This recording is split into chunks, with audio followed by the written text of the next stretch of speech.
एक आदमी अखबार खरीदने के लिए सड़क पर गया, लेकिन वह अभी 2 कदम पीछे चला गया जब उसने देखा कि एक ही समय में सड़क के दोनों छोर पर लोगों के 2 समूह दिखाई दे रहे हैं। एक बहुत आक्रामक स्थानीय लोगों का समूह था, दूसरा भारी हथियारों से लैस पुलिस अधिकारियों का एक समूह था। लोगों के 2 समूह जल्द ही एक भयंकर युद्ध में लगे।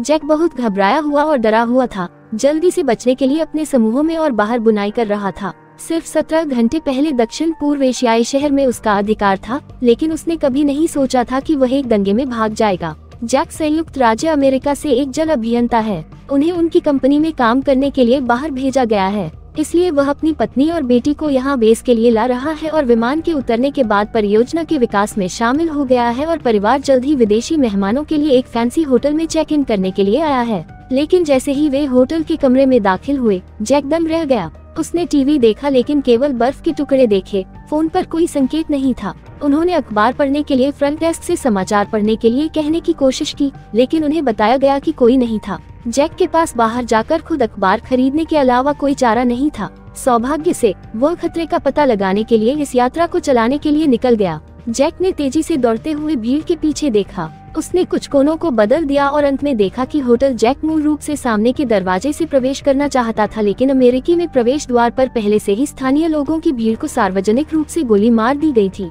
जैक इतना डर गया था कि वह मुड़ा और भागा। वह होटल की दीवार के बाहर सुरक्षा सीढ़ी पर चढ़ गया और दूसरी मंजिल पर कूद गया। तभी उसने देखा कि स्थानीय लोग होटल की लॉबी में घुस गए हैं। उन्होंने कुछ भी तोड़फोड़ करने में संकोच नहीं किया। उन्होंने देखा कि जैक तुरंत लिफ्ट से अपने कमरे में वापस आ गया। उस पल में उनकी पत्नी यानी अपनी छोटी बेटी रीस जैक के साथ 4थी मंजिल पर पूल में तैरने के लिए जाने की तैयारी कर रही थी और उसने मुझे खिड़की से खड़े होने के लिए खींच लिया ताकि वह देख सके कि उसने एनी को समझाने की कोशिश की कि बाहर दंगा हो रहा है। और यह बहुत ही खतरनाक बात थी कि जैक यह देखकर चौंक गया कि उसकी सबसे बड़ी बेटी लूसी पहले ही अकेले तैरने के लिए पूल में जा चुकी थी। जैक इतना चिंतित था कि वह मुझे केवल दरवाजे और खिड़कियां बंद करने और अपने कमरे में उसकी प्रतीक्षा करने के लिए कह सकता था। और उसने पहले तो जैक की कहानी पर विश्वास नहीं किया, लेकिन जल्द ही उसने दूसरे दरवाजे से एक चीख सुनी। उसने झांक कर देखा और स्थानीय को विपरीत कमरे से बाहर निकलते हुए देखा। फिर उन्होंने उसके कमरे का दरवाजा खटखटाया और वह इतना डर गया कि उसने दरवाजे के खिलाफ धक्का दिया और बिक्री करने की हिम्मत नहीं की।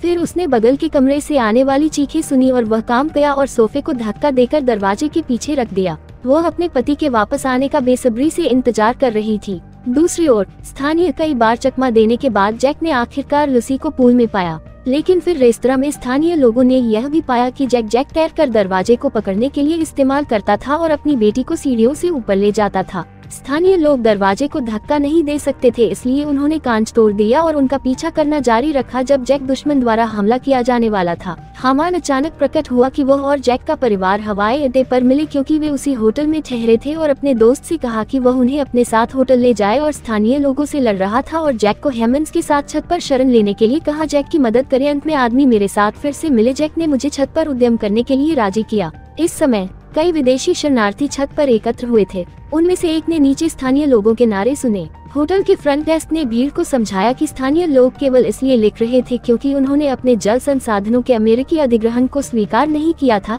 यह सुनते ही जैक ने गिरा दिया था। वह कंपनी थी जिसके द्वारा उसे नियुक्त किया गया था, जिससे परेशानी हुई, लेकिन वह कभी नहीं जानता था कि उसने सोचा था कि वह यहाँ परियोजना का समर्थन करने के लिए आया था। बेटे जैक और अन्य लोगों ने एक हेलीकॉप्टर की आवाज सुनी। वे खुशी खुशी यह सोचकर आगे बढ़ गए कि हेलीकॉप्टर से निकल सकते हैं, लेकिन हेलीकॉप्टर भी स्थानीय लोगों से भरा हुआ था। जब उन्होंने छत पर लोगों को देखा, उन्होंने उन्हें गोली मार दी। हेलीकॉप्टर छत पर भी दुर्घटनाग्रस्त हो गया। सौभाग्य से जैक ठीक समय पर चकमा दे गया।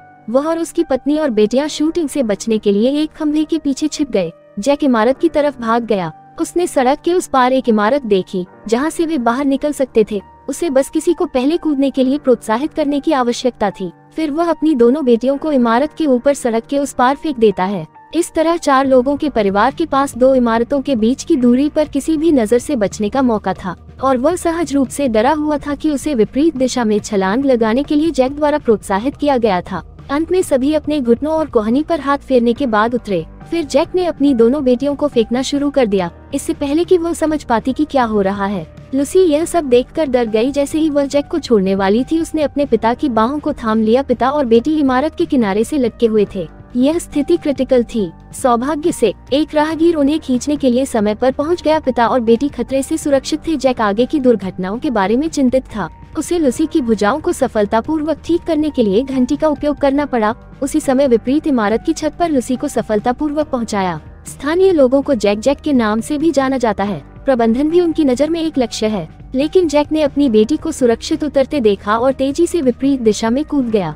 उनकी मदद करने वाले राहगीर को स्थानीय लोगों ने गोली मार दी। छज्जे पर थोड़ी राहत के बाद जैक और एनी का परिवार अपनी बेटियों को छत से नीचे लाने के लिए फिर से एक साथ काम करता है। खिड़की के माध्यम से उन्होंने एक कार्यालय में लोगों को खाली करने के लिए भागते देखा। वे दालान और सन्नाटे में छिप गए। वे आगे बढ़ने से पहले लोगों के चले जाने तक प्रतीक्षा करना चाहते थे, लेकिन स्थानीय लोगों ने पहले ही अपने टैंकों को निकाल दिया था और हम इमारत पर गोलाबारी करने के लिए तैयार हैं। जैक को हड़बड़ी में ऑफिस जाने के लिए एक खिड़की तोड़नी पड़ी। ऑफिस में मौजूद लोग इतने में परिवार के चारों ओर दौड़ पड़े। अचानक टैंक ने कमरे में सटीकता के साथ गोलीबारी की। दफ्तर अचानक धुएं से भर गया। जो लोग खाली नहीं कर सके वे तुरंत मर गए। इसके बाद कुछ स्थानीय लोग इसकी जांच करने पहुंचे। जैक और उसकी पत्नी और बेटी एक खंडहर के नीचे छिपे हुए थे। उन्हें सांस लेने में भी डर लग रहा था। वो बाथरूम जाने के लिए इतना बेताब था कि उसने अपनी पैंट को शूट करने दिया और लंबे समय तक इंतजार किया। स्थानीय लोगों ने आखिरकार जैक को छोड़ दिया और खिड़की से बाहर देखा और 4 अमेरिकियों को सड़क पर लाइन में खड़ा पाया और उन्हें तुरंत एक बड़ी कार ने कुचल दिया।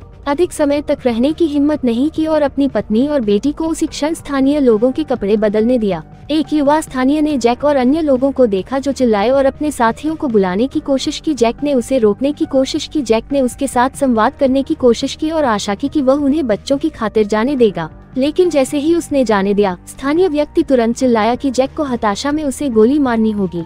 यह पहली बार था जब उसने किसी की हत्या की थी। जैक और एनी दोनों के दिल की धड़कनें कुछ तेज थीं, लेकिन इस स्थिति में जोड़े को एक दूसरे को प्रोत्साहित करना पड़ा। उन चारों ने अपने कपड़े बदले और सावधानी से नीचे गए। जैक ने कई बार कोशिश करने से पहले एक लाश से चाबियों का एक सेट पाया। उन्हें एक छोटी इलेक्ट्रिक मोटरसाइकिल मिली जो चाबियों से मेल खाती थी। यहाँ तक कि एक स्थानीय द्वारा भी उनसे संपर्क किया गया था। सौभाग्य से उन्होंने स्थानीय के रूप में कपड़े पहने थे और उनकी छोटी मोटरसाइकिल पर भाग रहे परिवार में मौत से बच गए थे। जहाँ से वे नहीं जा रहे थे वहाँ से निकलने के रास्ते में वह अमेरिकी दूतावास पहुँचे। उन्हें सड़कों पर विरोध कर रहे स्थानीय लोगों के एक समूह का सामना करना पड़ा और वह इतना डर गया कि उसने जैक को घूमने और चलाने के लिए कहा।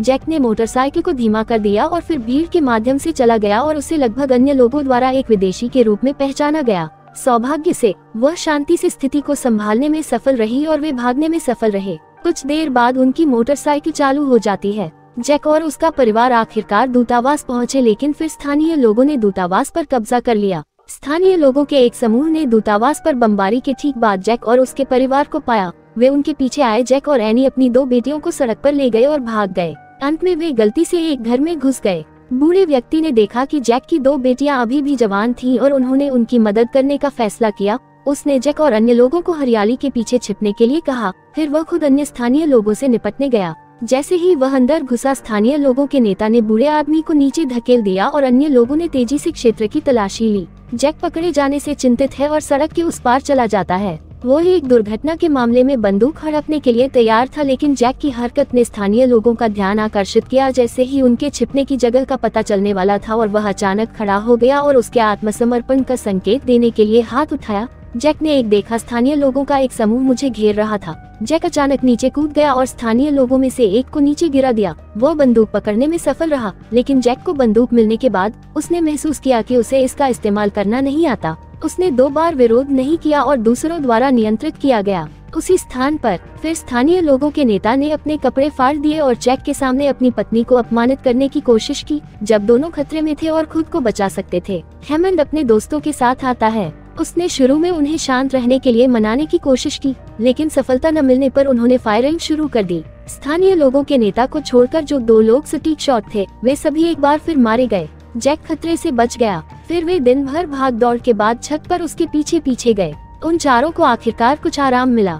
यहाँ हेमंड ने एक नदी की ओर इशारा किया और जैक और एनी को बताया कि सीमा रेखा कुछ मीटर नीचे की ओर है। जब तक वे सफलतापूर्वक सीमा रेखा पार कर गए, वे आश्रय प्राप्त कर सकते थे और पूरी तरह से बच सकते थे। फिर जैक ने भी उससे सीखा और दंगे की वजह हेमन का इससे बहुत कुछ लेना देना था। उन्हें सरकार द्वारा यहाँ के स्थानीय लोगों को ऋण प्रदान करने का आदेश दिया गया था, विशेष रूप से बड़ी सार्वजनिक निर्माण परियोजनाओं के लिए। जब वे ऋण वापस कर सकते हैं तो वे अपने काम का परिणाम अपने लिए ले सकते हैं, जिस वजह से ये स्थानीय लोग दंगे कर रहे हैं। असल में ये अपने परिवार और बच्चों को बचा रहे थे। उस रात जैक और अन्य लोगों पर स्थानीय लोगों ने फिर से हमला किया और भागने के दौरान उन्हें गोली मार दी गई और उनकी ट्रेन छूट गई। उसने जैक को लौटते हुए देखा और उसे छोड़ने से पहले उसे घसीटना पड़ा और मरने का नाटक करना पड़ा। जैक के जाने के बाद हेमन को उठने में दिक्कत होती है। उसने स्थानीय चालक को नजदीक से गोली मारी। चालक की मौत हो जाती है। ट्रक उसे रस्सी के किनारे ले जाता है और अन्य स्थानीय लोगों को जैक और अन्य लोगों के पीछे जाने से रोकता है, लेकिन वह खुद मारा गया।